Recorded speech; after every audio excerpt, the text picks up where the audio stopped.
very good evening to you out there. This is African Free Press Television, where we report Africa from a refreshing perspective.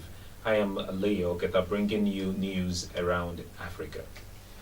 The President of the Federal Republic of Nigeria, Muhammadu Buhari, has approved the immediate disengagement of the following chief executive officers of the underlisted parastatals, agencies and commissions.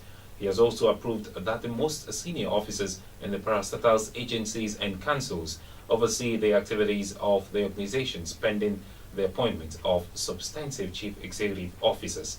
First is the Nigerian Television Authority, NTA, Federal Radio Corporation of Nigeria, FRCN, Voice of Nigeria, VON, News Agency of Nigeria, NAN, National Broadcasting Commission, NBC, Petroleum Technology Development Fund, New Partnership for Africa's Development, Nigeria Social Insurance Trust Fund, Nigerian Content Development and Monitoring Board, Federal Mortgage Bank of Nigeria, Tertiary Education Trust Fund, National Information Technology Development Agency, Petroleum Equalization Fund, Nigeria Railway Corporation NRC, Bureau of Public Procurement BPP, Bureau of Public Enterprises BPE, Petroleum Products Pricing Regulatory Agency PPPRA, Standard Organization of Nigeria SON, National Agency for Food and Drugs Administration and Control NAFDAC, Nigeria Investment Promotion Council NIPC, Bank of Industry, National Center for Women Development,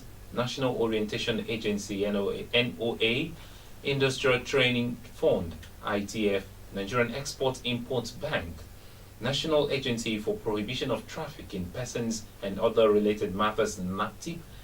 Mr. President, however, thanks them for their invaluable services to the nation and wished them well in their future endeavors. A 50-year-old man, Mr. Ochan, a survivor of one of the worst massacres by the Lord's Resistance Army, says he will not be voting for Ugandan President Yoweri Museveni.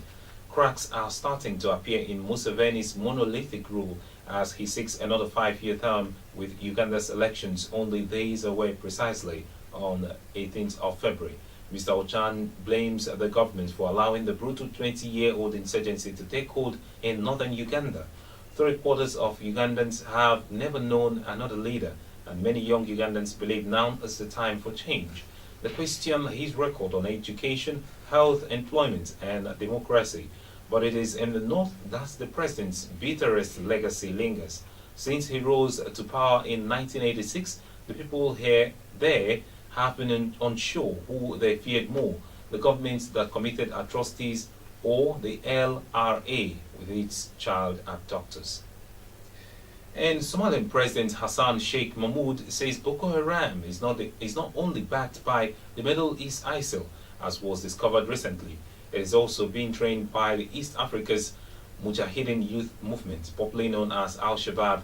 Mahmoud, who made this revelation to an international security conference in Germany, expressed worry that global terrorism is fast gaining grounds in most parts of Africa because notable terror groups with roots in the Middle East are spreading their networks in a very disturbing manner.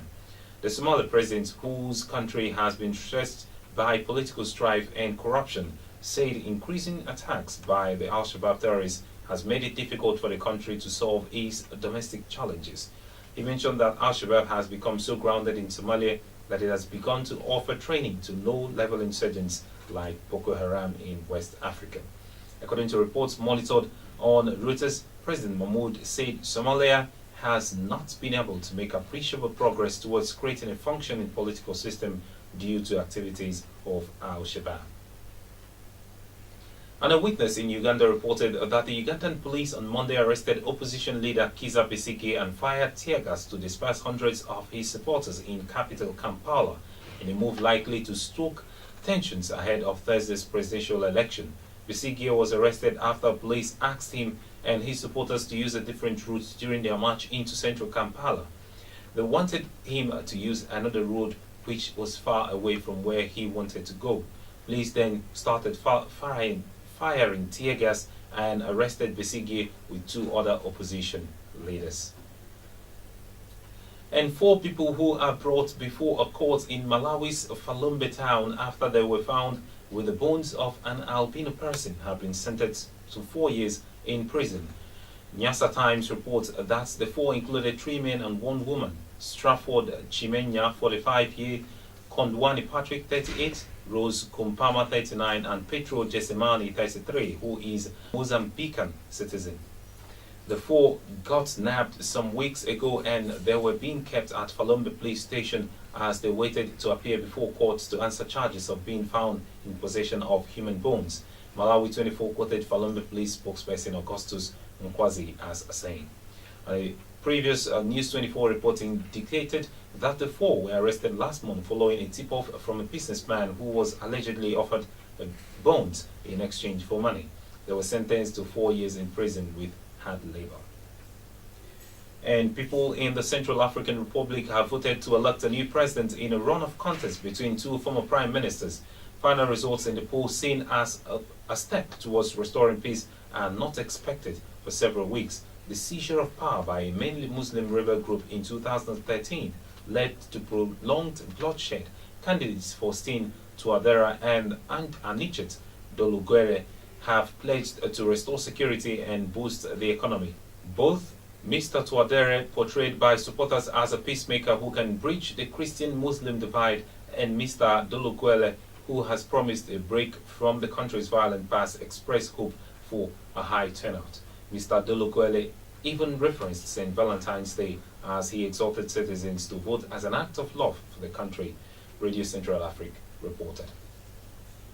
And a plane with a cargo of millions of South African rand has been impounded in Zimbabwe after a dead body was found on board. State-run media reports blood was seen dripping from the South African-bound cargo plane during a refueling stop, the Herald paper said. And Zimbabwe's Civil Aviation Authority said the matter had been handed over to the police to investigate. Its chief, David Chawota, said the cargo on the US-owned plane belonged to the South African Reserve Bank. And these are the stories we're tracking for you around Africa, coming from African Free Press Television. For more, please do log on to our website at www.africanfreepress.com. Follow us on Twitter at African Free Press. Like our Facebook page at africanfreepress.com. Join us in our discussions on various interesting topics at African Free Press Forum, and subscribe to our YouTube channel at African Free Press. My name is Leo Oketa. Do have a very good evening.